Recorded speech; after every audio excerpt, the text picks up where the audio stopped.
Hello, and welcome back to TGTV, and more specifically, ladies and gentlemen, Happy New Year. We kicked off the new year on the channel with a BBB episode. I'm back with my brother, Biceps, Burgers and Burnouts. That is now on the channel, but today you join me at the cottage in the Cotswolds. I'm back with my GT3 RS and my Carrera GT. We are not going out in them today. I just had a little check on them, see if they're all right. But today, we've got a very interesting guest and a very interesting car on the channel. I'm going to start a new series. I'm yet to think of the title, but basically, we are going to be taking out sneaky hero cars that are underrated by those that don't know what they're talking about, but have a cult following in the background, and we're going to shine a little bit more light on these cars. So without further ado, we're going to go and meet Will in his incredible Jag. As if by magic then, look at that amazing transition. We are here with Will in his Jag. Will, you're going to have to turn around for this one, mate. Hello, how you doing? Hello, good, thank you, how are you? All is well. I've known Will for years and years, sadly for Will. Very sadly indeed. But we're going to go for a little hoon. But first, we're going to get Will here to explain exactly what he's got and why I think, and why he thinks, I assume you like this car, why we think these are so magical. This then is his XF RS. This is an absolute beast, and to be honest with you, I've been trying to get you out filming in this for a while, but you are a very busy bee. We're going to go into what you do as well, because you are a young lad, and having something like this is absurd, so people are going to want to know what you do, so we'll get into that in the car. Talk us through it then. What engine have we got in here, sir? So, in here we have Jag's famous, or Land Rover's famous, 5 litre V8 supercharged. Yep. Rear wheel drive. Rear wheel drive? Rear wheel drive. I've had it dynoed at 580 horse. Wow. And it weighs under 2 tonne, so it goes like stink. Good Lord, I didn't realise this. Europe, gone all through Europe in it, all through the UK, and it's actually the best thing. Love it. Excellent. No, it's okay. We've got a beeper on this channel. Get demonetised otherwise. Fantastic. And you can tell the supercharged. A little bit of nerdy. This is right, yeah? Red. And then, of course, you got... Yeah, the big clue is literally written out for you there. But any Jag you see with the red little cat emblem, which is no longer... No longer a thing. No longer a thing. We're going to get into that as well, because I'm interested. You've had this for years. I'm interested as someone who obviously likes the beefy side of Jag and the interesting side of Jag, what you make of that rebranding. And I've been quite nice about the rebranding online. I think we will talk about that. You might have a beef in the car. Let's go around the back then, because we've obviously got these. They're absolutely huge. What size are the wheels? 20s, 22s? 21s on the back. 21s, nearly there. 20s on the front. Staggered setup, and then we've got 295 or 305 on the rear, and then a 285 on the front. Okay, nice. I must admit, I didn't notice rear wheel drive. Giving a little bit of welly on the way here. I'd had a slightly it gets a bit slippy. Slightly tighter bottom if I'd known that. It felt quite planted though. And round the back here then, you've obviously got all 4 exhausts, and they are real exhausts, are they not? This is a carbon diffuser, but it's just a bit dirty. Perfect, yeah. I appreciate you cleaning it for the video. Yeah, mate, no worries. You actually probably did clean it. Okay, so they're actually real exhaust as well. We're not gonna dip anything in there. Yeah, you can give it some revs. There we go. I'm gonna get covered in unburnt fuel. Fantastic. Here we go. Yep, thank you very much. I've now got carbon monoxide poisoning in your face. Excellent. Should we hop in then? Let's go. We go for a little spin. Let's go. Christ, okay, go steady, sir. It is a slippery day. What are we at? We're 4 degrees? Greasy roads? 8 degrees, believe it or not. Oh, there we are. I underdid it. But yeah, it's super greasy around here, and these roads are like, this car does not like bumps, really. No, it feels pretty compliant. So the interior in here is pretty nice, actually. What year is it then? This is 2015. So it's on a 64, which is the last year, I believe, that they made this. Cut a long story short, I've always wanted one of these. Yeah. And it came up for sale 4 miles away from my house. It's fate. It was literally fate. Me and Dad went and drove it, and I was like, oh, it's got to be done.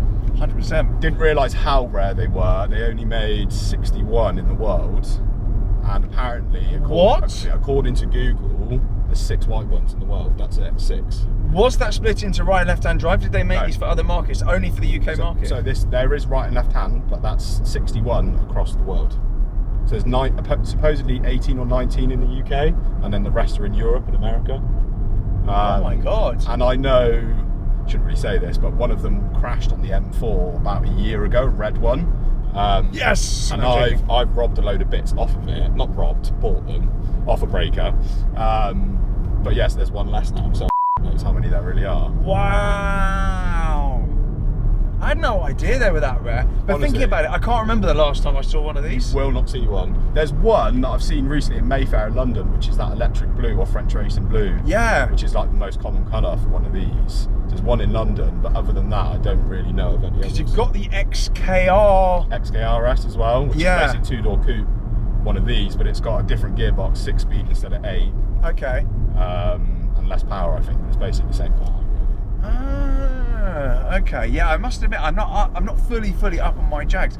That is very cool. Are there any for sale at the moment? No. So do you have a little market? Do you have a safe search on there? So on Auto Trader, there are 4 saloons, because they did a saloon as well. Yeah. There's only 4 or 5 saloons for sale. Okay. They only made 100 of them, so that's not many as well.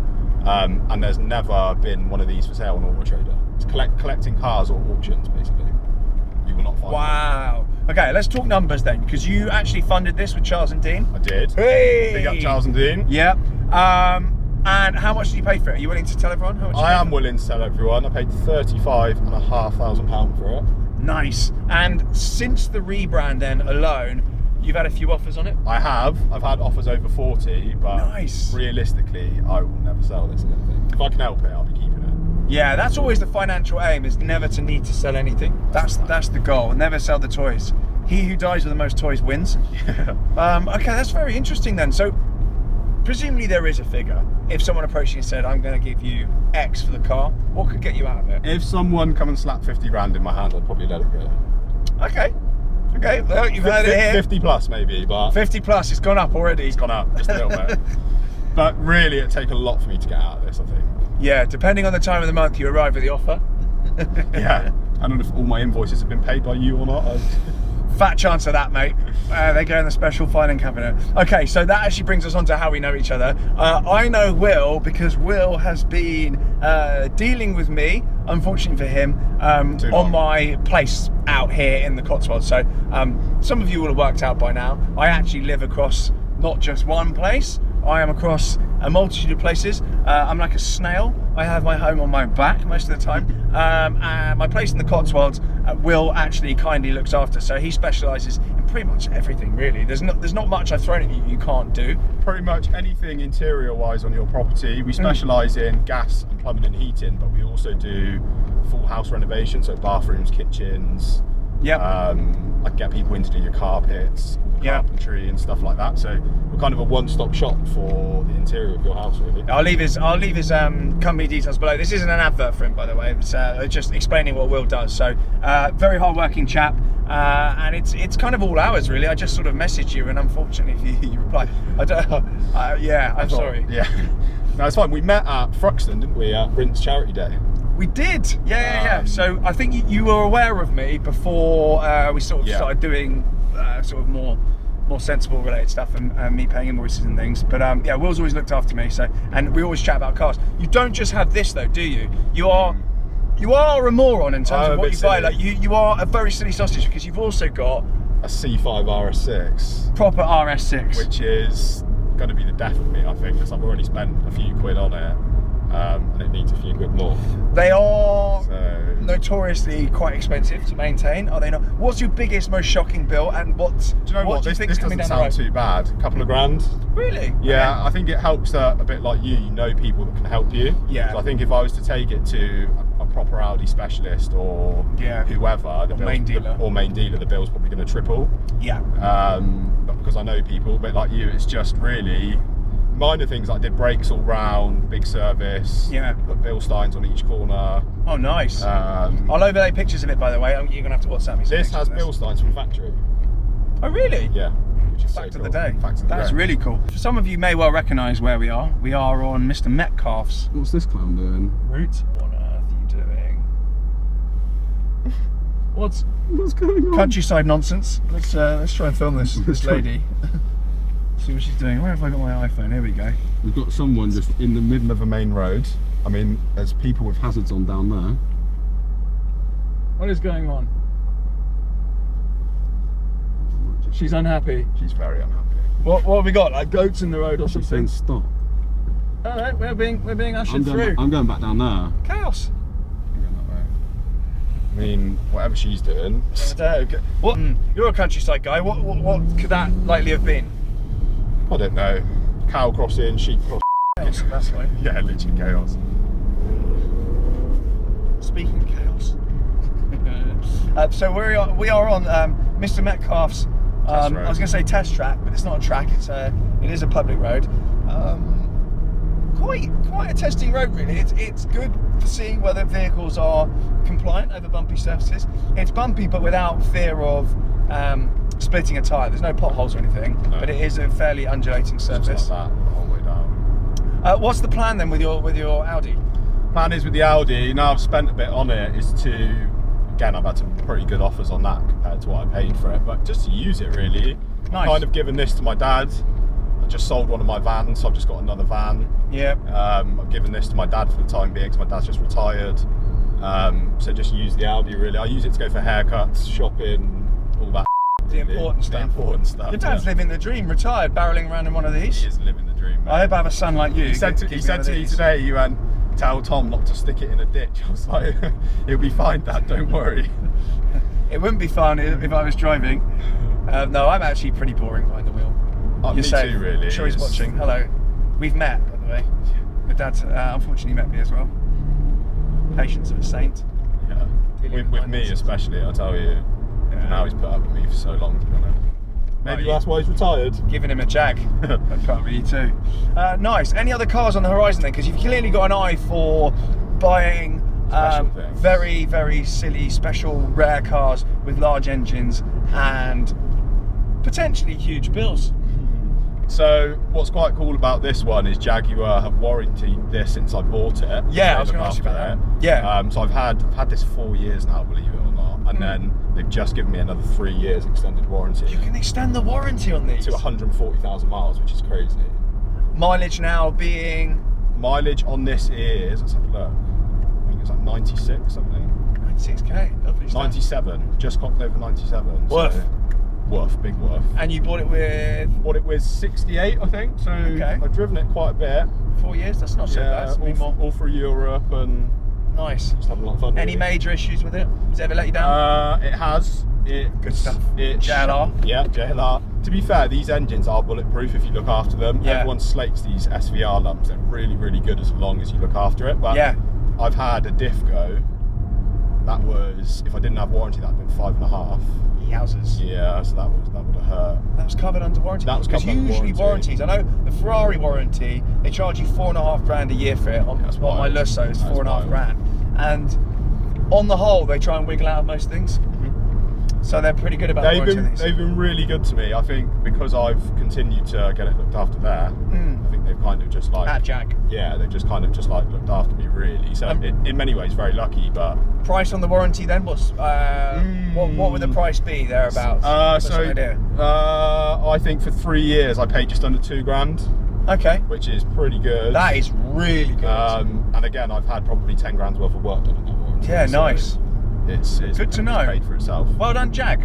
Well done, Jag. Because usually warranties are just bit of a squiz a lot of the time when you read into it. I know the paint fell off my F12. It was still in warranty. The paint was falling off the back, and Ferrari said, "Oh no, that's not covered by the warranty," even though it was only 5 years old and done 3,000 miles. Yeah. Dry stored. My grey F12 had a paint issue at the back. Yeah, great car. I wish I still had it. It matched the 250 quite nicely, actually. Had all the carbon seats in it as well. Yeah, had everything. I missed that car. Anyway, they were like, oh no, it's not part of the warranty. I'm like, well, what's the warranty for? Bodywork warranty on a Ferrari, I think, is a year.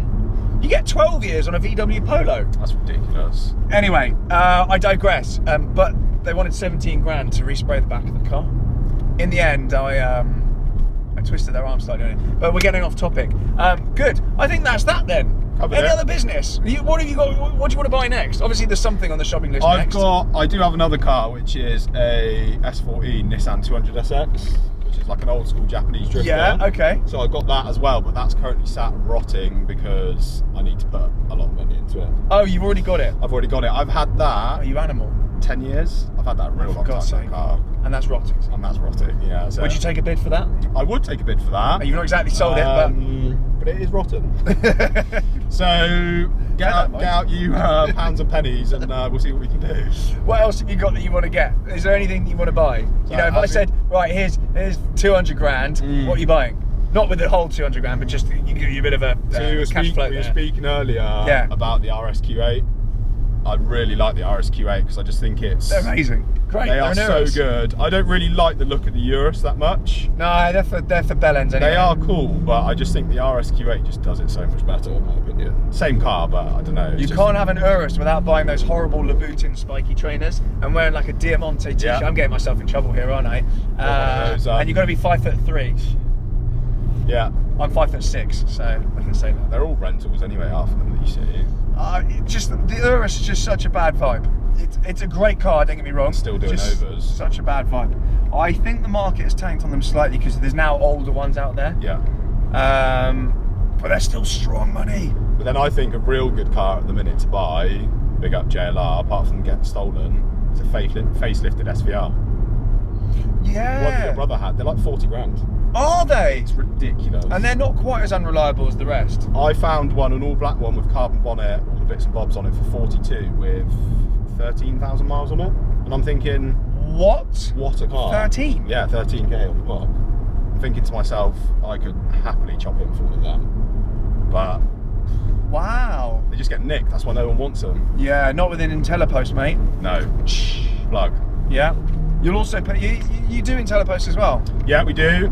There's loads dotted all over the Cotswolds. There we go. And they are the key to not having your Range Rover nicked, basically. That's it. People see your Range Rover on the drive, they see IntelliPost, and they think, no thanks, we're not going to go for that. I think actually, in many ways, not that I think that you guys are selling them cheap. I think they're great value for money because I think the team, I think they're 1,800, £2 grand plus the VAT. I think something like that. Yeah. Don't quote me on that. It's there about 1,800. But that, to have your car not nicked. And like, actually, there is another security element to that as well. Sometimes people will break into the house, they see a nice car on the drive. Yeah. A, to get the car, and B, when they see the nice car there, they think, we'll rob everything and we'll take the car on the way out. If they come past and they think there's no chance of getting the car, they're less likely to come in the house. So I'm not saying you're not going to get burgled if you get an IntelliPost. I'm not trying to like threaten people into behind the post. Don't need to, we can't make them fast enough. But there is an element to that as well. And if you've got a bollard on your drive, it just says, I'm on it. Like, it's that extra bit of security. Yeah, layers is the key. Disc lock is good as well. Yeah. Disc lock, IntelliPost, some nice cameras. There we go. Anyway, we're off topic. Thank you very much. We'll try and get you out in your RS6. 100%. At some point. Let me know if you want to see that. We'll go for a little. Yeah, if it doesn't blow up, might get some views for a change if it does. Thank you very much for watching. Happy New Year, everyone. Hope you're all well. Hope you had a nice Christmas. And big up to anyone that was working over the Christmas and New Year period, looking after others and keeping everything going. You are the real MVPs. See you later, guys. Bye.